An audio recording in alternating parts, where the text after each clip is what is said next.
morning and welcome back. Let's complete today the chapter we had begun last week. Landscape of the soul पढ़ रहे थे हम लोग. बच्चों चलिए अगले पैराग्राफ की तरफ बढ़ते हैं और डिफरेंस को समझते हैं चाइनीज आर्ट और यूरोपियन आर्ट के बीच के. देखते हैं लाइंस में. In the Chinese story the emperor commissions A painting and appreciates it's outer appearance. Chinese कहानियों से हमको ये पता चलता है कि एम्परर जो होते हैं, सम्राट जो होते हैं, महाराजा जो होते हैं, वो पेंटिंग बनवाते हैं और उसके ऊपरी खूबसूरती या बाहरी खूबसूरती की सराहना कर सकते हैं. लेकिन artist reveals to him the true meaning of his work. ये कलाकार होते हैं जो कि पूरी तरह से उसके पेंटिंग का क्या इनर फीलिंग है, क्या अर्थ है, वो उनको समझा पाते हैं. The emperor may rule over the territory he has conquered, but only the artist knows the way within. ठीक ही कहा जा रहा है कि कोई भी सम्राट हो, महाराजा हो, वो क्षेत्र विशेष पर, जगह विशेष पर तो राज कर सकता है, उस पर अपना आधिपत्य कर सकता है, लेकिन ये कलाकार ही होते हैं जो उसके अंदर की भावना को, इनर फीलिंग्स को समझ पाते हैं. Let me show the way, the thou, a word that means both the path or the method. चलिए मैं आपको रास्ता दिखाता हूँ. दाओ एक ऐसा वर्ड जिसका मतलब होता है दोनों ही, रास्ता भी और तरीका भी. And the mysterious works of the universe. और इस पूरे ब्रह्मांड में जितनी भी तरह के मिस्ट्री छिपी हुई है, रहस्यमय चीजें हैं, उसके बारे में अगर एक अलग दृष्टिकोण से उन चीजों को देख और समझ पाता है तो वो सिर्फ और सिर्फ किसी कलाकार की आंखें होती है और उसकी समझ होती है. The painting is gone but the artist has reached his goal beyond and material appearance. Painting भले ही ना रहे, खत्म हो जाती है, जैसा कि हम लोग पहली कहानी में, उदौजी वाली कहानी में सुने हैं, लेकिन आर्टिस्ट जो बताना चाहता था, उसकी जो इच्छा थी, उसका जो गोल था, वो उसको अचीव कर लेता है, जो कि किसी भी मटेरियल अपीयरेंस से, वो सांसारिक चीजों से या यूनिवर्स में लैंड पर रहने और दिखने वाली किसी भी चीज से बिल्कुल अलग है. ओवरऑल क्या बताया जा रहा है कि चाइनीज जो कला है या वहाँ के जो कलाकार हैं, वो सिर्फ आउटर जो लुक होता है उस पर डिपेंड नहीं करवाना चाहते हैं अपने देखने वाले को. वो कहते हैं कि आप इसमें कहीं से भी, किसी भी एक प्लेस से उठ के आप उसके अंदर झांकिए, इमेजिनेशन को ब्रॉड कीजिए और आप जहां जहां घूमना चाहें उस इमेजिनेशन को लेके उस पर आप अपना इमेजिनेशन को हवा दे सकते हैं, आगे बढ़ सकते हैं. Next lines. A classical Chinese landscape is not mean to reproduce an actual view as would a western figurative painting. यही लाइन जो अभी हम बोल रहे थे. अगर कोई क्लासिकल चाइनीज लैंडस्केप आप देखिएगा तो वो ये बताने की कोशिश नहीं करता है कि एग्जैक्टली जो दिख रहा है लैंडस्केप बिल्कुल वही होगा, जैसा कि जनरली होता है वेस्टर्न पेंटिंग्स में. Whereas the European painter wants you to borrow his eyes and look at a particular landscape exactly as he saw it from a specific angle, the Chinese painter does not choose a single viewpoint. इसी को भी हम short में पिछले lines में बोले. याद है हम लोगों ने पढ़ा उस मास्टर ब्लैक स्मिथ के बारे में जिसने एग्जैक्ट फ्लाई बना दिया था. तो जो यूरोपियन आर्टिस्ट होते हैं वो एग्जैक्टनेस पर, जैसा जो दिख रहा है उसके एग्जैक्टनेस पर ज्यादा फोकस करते हैं, बल्कि इसके ठीक ऑपोजिट जो चाइनीज पेंटर होते हैं वो किसी सिंगल व्यू पॉइंट को लेके नहीं चलते हैं. वो आपको ये छूट देते हैं, आप कहीं से भी देखिए और कहीं भी अपने इमेजिनेशन को ले जा सकते हैं. और इसी के लिए वो साथ साथ क्या ऐड करते हैं कि ये क्या है, इसमें किसका पार्टिसिपेशन ज्यादा रिक्वायर्ड होगा, व्यूअर का. तो it also requires the active participation of the viewer who decides at what pace he will travel through the painting, a participation which is physical as well as mental. The Chinese painter does not want you to borrow his eyes. He wants you to enter his mind. The landscape is an inner one, a spiritual and conceptual space. पूरी तरह से ये पूरा जो paragraph है वो वही Chinese art के डिफरेंट डायमेंशंस को डिस्क्राइब कर रहा है और उनके रियल फीलिंग और मोटिव को एक्सप्रेस कर रहा है कि चाइनीज पीस ऑफ आर्ट किसी स्पेसिफिक व्यू को लेके, किसी स्पेसिफिक पॉइंट को लेके नहीं, बल्कि वो कहते हैं कि व्यूअर सिर्फ अपनी आंखों से इसे ना देखें बल्कि अपने दिमाग से भी इसको देखें। जो लैंडस्केप है वो क्या है, एक इनर वन है, एक स्पिरिचुअल है और आपके कंसेप्ट में है, यानी आप अपने कंसेप्ट से जिस स्पेस में ट्रैवल करना चाहते हैं वैसे कीजिए। यही डिफरेंस दोनों के बीच। अब अगला देखते हैं कि वो क्या कहते हैं। This concept is expressed as sansui, literally mountain water which used together represent the word landscape। बहुत इंपॉर्टेंट लाइन्स बच्चों, इसको ठीक से समझिए, यहाँ से क्वेश्चंस भी बनते हैं। इसी कंसेप्ट को सैनसुई के नाम से चाइना में जाना जाता है, जिसका लिटरल मीनिंग होता है माउंटेन वाटर। समझ रहे हैं, दो चीज, एक किसका प्रतीक है, माउंटेन यानी हार्डनेस, सख्त, और वाटर डेलिकेसी, सॉफ्टनेस। तो दोनों को एक साथ अगर रिप्रेजेंट किया जाता है तो वही वर्ड बनता है लैंडस्केप। यहाँ कहा जा रहा है more than two elements of an image, these represent two complementary poles. कौन कौन सा, reflecting the Daoist view of the universe, वही दाओ वर्ड अभी हम लोग पढ़े पिछले पैराग्राफ में, यानी बोथ पाथ भी और मेथड भी।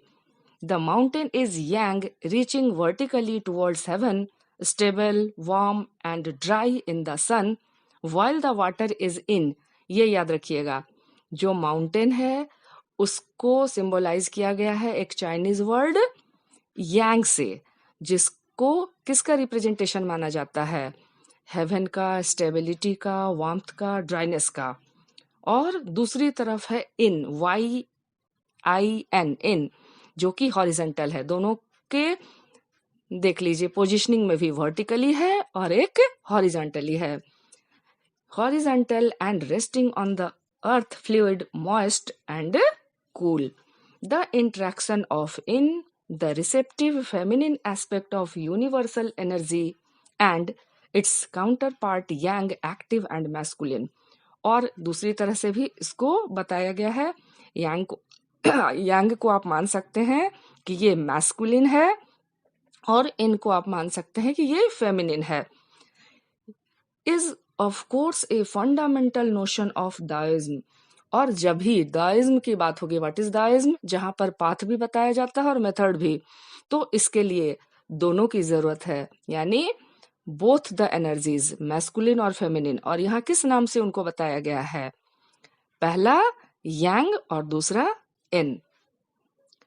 What is often overlooked is an essential third element, the middle void, where their interaction takes place।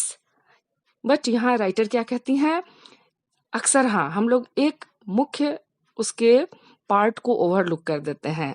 ये जो तीसरा एलिमेंट है, वो कौन सा तीसरा एलिमेंट, जहां इन दोनों का मिलन होता है, the middle void where there interaction takes place. This can be compared with the yogic practice of pranayam, breathe in, retain, breathe out। The suspension of breath is the void where meditation occurs। इसको समझाने के लिए एक बहुत ही simple और बहुत ही हर कोई अच्छे से क्लियर कर पाए इसका एग्जाम्पल लिया गया है प्राणायाम का। अगर आप लोगों ने कभी प्रैक्टिस की होगी इसकी, क्या कहते हैं, अंदर सांस को खींचना एक नाक से, थोड़ी देर उसको रोकना, फिर दूसरी नाक से उसको निकालना। तो ये जो वहाँ सस्पेंशन है, थोड़ी देर के लिए जो रुकता है, जनरली हम लोग उसको क्या करते हैं, ओवरलुक करते हैं। सिर्फ क्या कहते हैं, सांस का लेना, मतलब इनहेल करना और एक्सहेल करना। और प्रकृति में भी यही जो दो एनर्जीज को दिखाया जा रहा है, यांग और इन, तो जनरली सिर्फ हम लोग इन दोनों को ही फोकस करते हैं, लेकिन ये भूल जाते हैं कि दोनों का जहाँ पर मिलन हो रहा है, सस्पेंशन हो रहा है, इंटरेक्शन हो रहा है, वो क्या है, एक थर्ड एलिमेंट भी मौजूद है। The middle void is essential, nothing can happen without it, hence the importance of the white unpainted space in Chinese landscape. और यही पूरा मूल मंत्र है चाइनीज आर्ट का। कहते हैं कि इसीलिए चाइनीज लैंडस्केप में उस वाइट अनपेंटेड स्पेस को भी रखा गया है, जहां दोनों का यानी खुली छूट है कि दोनों मैस्कुलिन और फेमिनिन जो एनर्जीज हैं वो किस ढंग से यहाँ पर इंटरैक्ट करेंगे, यानी वो पेंटिंग कैसी बनेगी, वो लैंडस्केप कैसा दिखेगा, इसका विवरण या इसका इमेजिनेशन पूरी तरह से जो व्यूअर है उसके ऊपर है। हम आप भी क्या करते हैं, कभी ऐसे ही मान लो कभी किसी दृश्य को देख रहे हैं, झरना पहाड़ को, तो आपको उसमें से कोई आकृति उकरती हुई दिखाई देती है, होता है ना कि लगता है कि वहां पर कुछ एक आकृति बन रही है। तो ये क्या है, हमारी इमेजिनेशन का हिस्सा, हमारी कल्पना शक्ति का हिस्सा। तो ये जो पावर है, ये जो शक्ति है, इसी को चाइनीज आर्ट में ज्यादा इंपॉर्टेंस दिया जाता है, उसको ही ये लोग कहते हैं मिडिल वर्ड। लास्ट पैराग्राफ देखते हैं। This is also where man finds a fundamental role in that space between heaven and earth. He becomes the conduit of communication between both poles of the universe. और यहीं पर इंसान के fundamental role की ज्यादा जरूरत होती है और दिखती है। ये वही स्पेस है जहां पर हेवन और अर्थ के बीच का, जहां उसको अपना मुख्य रोल निभाना पड़ता है। दोनों ही पोल्स यानी आसमान की शक्ति और धरती की, दोनों के बीच में जो हम इंसानों का जो रोल होता है, हम ह्यूमंस का जो रोल होता है, वो ज्यादा यहाँ पर इम्पॉर्टेंट हो जाता है। His presence is essential even if it is only suggested, far from being lost or oppressed by the lofty peaks. He is in Francois Cheng's wonderful expression, the eye of the landscape. और इसीलिए एक बहुत ही प्रसिद्ध लेखक के द्वारा इसको क्या नाम दिया गया है, the I of the landscape, यानी उसकी उपस्थिति, इंसान की उपस्थिति इसीलिए बहुत ही आवश्यक है।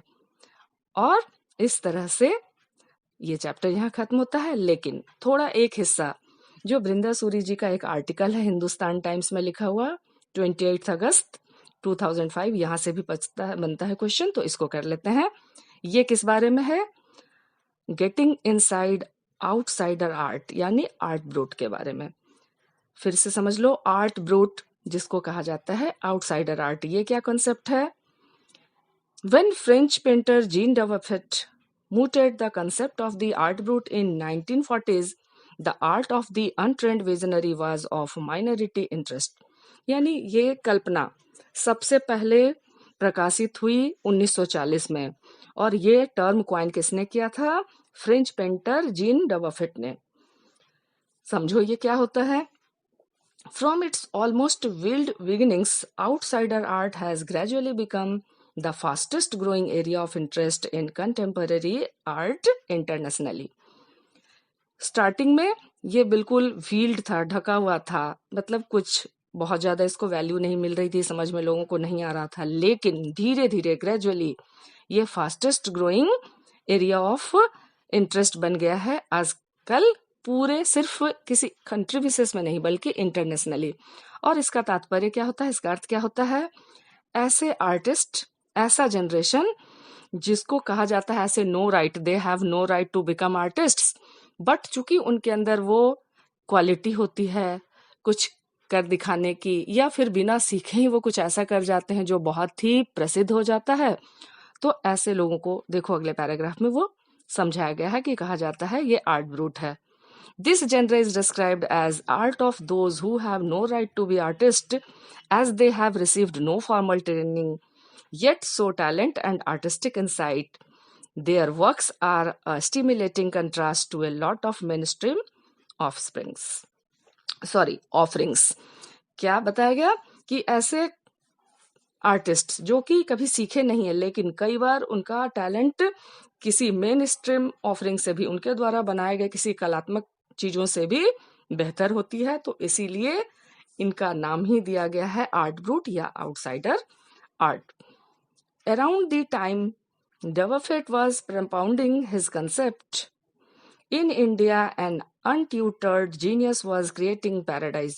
और जिस समय ये टर्म अभी क्वाइन हो ही रहा था, मतलब इस तरह की एक सोच विकसित हो ही रही थी कि कुछ ऐसे लोग भी हो सकते हैं जो बिना सीखे ही बेहतरीन पीस ऑफ आर्ट प्रोड्यूस कर सकते हैं। भारत में भी एक नहीं सीखा हुआ जीनियस एक बहुत सुंदर सा पैराडाइज यानी स्वर्ग जैसी जगह बना रहा था।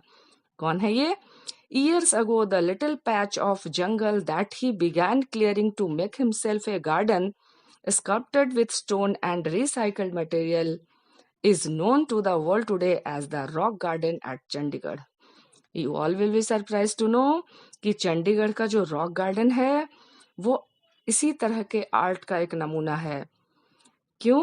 कि वो इंसान जो कि सिर्फ एक छोटे से जंगल के हिस्से को सिर्फ इसलिए साफ कर रहा था कि अपने लिए गार्डन बनाए, उस पर सारा जो डिजाइनिंग जो भी उसको ब्यूटीफाई किया गया है पत्थरों से या फिर रिसाइकल्ड मटेरियल से, वो इतना खूबसूरत बन गया कि फाइनली वो आपके रॉक गार्डन, चंडीगढ़ के रॉक गार्डन के नाम से आज प्रसिद्ध है और हर कोई वहां जाना चाहता है और उसको देखना चाहता है। और किसने बनाया इसे?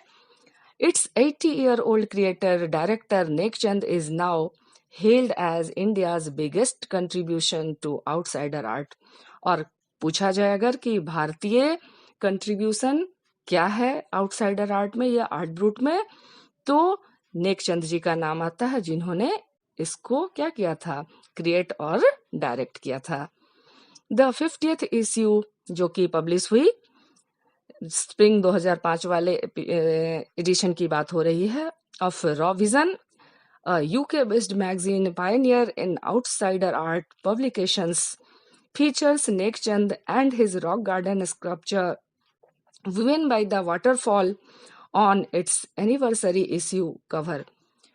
यानी इसकी प्रसिद्धि का अंदाजा आप इस बात से भी लगा सकते हैं कि यूके बेस्ड मैगजीन में भी, जो कि आउटसाइडर आर्ट यानी आर्ट से रिलेटेड चीजों को ही पब्लिश करता है, तो उसके फ्रंट पेज पर रॉक गार्डन के एक हिस्से का, जिसमें कि एक वुमेन है वाटरफॉल के पास, उसको पब्लिश किया गया था, उसको छापा गया था। तो आप समझ सकते हैं कि ये इंटरनेशनली कितना प्रसिद्ध हो चुका है। The notion of art brut और raw art was of works that were in their raw state as regards cultural and artistic influences। ये जो नोशन है, ये जो फीलिंग है, ये जो थॉट है आर्ट ब्रूट या रॉ आर्ट का, एक्चुअली क्या था? Works that were in their raw state, ऐसे काम जो कि अभी अपरिपक्व हैं, कच्ची स्थिति में, यानी वो पूरी तरह से तैयार नहीं है, कल्चरली भी या आर्टिस्टिक इन्फ्लुएंस से भी। Anything and everything from a tin to sink to a broken down car could be material for a work of art। और इस तरह के आर्ट को डिजाइन करने के लिए कुछ भी, जैसे कोई टिन का टुकड़ा हो, टूटा हुआ सिंक हो, टूटी हुई कोई कार हो, कोई भी जो ऐसा सामान जिसको कि बेयूज का मान कर, मतलब यूजलेस मान के छोड़ दिया गया हो, वो वर्क ऑफ आर्ट का हिस्सा हो सकता है। Something Nek Chand has taken to dizzying heights, recognizing his art as an outstanding testimony of the difference a single man can make when he lives his dream। और इसी तरह की चीजों को नेक चंद एक अलग ऊंचाई पर ले गए और जिसको की पहचान मिली किस रूप में? एक आउटस्टैंडिंग टेस्टिमनी, जो कि डिफरेंस क्रिएट करता है कि एक सिंगल मैन भी कैसे अपने सपनों को रियलिटी में बदल सकता है। The Swiss commission for UNESCO will be honouring him by way of European exposition of his works. The 5-month interactive show realm of neck Chand beginning October will be held at leading museums in Switzerland, Belgium, France and Italy। The biggest reward is walking through the garden and seeing people enjoy my creation, Nek Chand says। बच्चों ध्यान दीजिएगा, ये 28 अगस्त 2005 की लिखी हुई का लिखा हुआ आर्टिकल है। तो ये जो भी कि उनके नाम से प्रोग्राम स्टार्ट हुआ, फिर उनको अवार्ड दिया गया, ऑनर किया गया, तो ये सब कब की बात है? 2005 और आसपास की। लेकिन कहते हैं कि सबसे बड़ा रिवॉर्ड मेरे लिए क्या है? जब लोग इस गार्डन में घूमते हैं, एंजॉय करते हैं और उनको अच्छा लगता है, तो मेरे लिए सबसे बड़ा ऑनर है।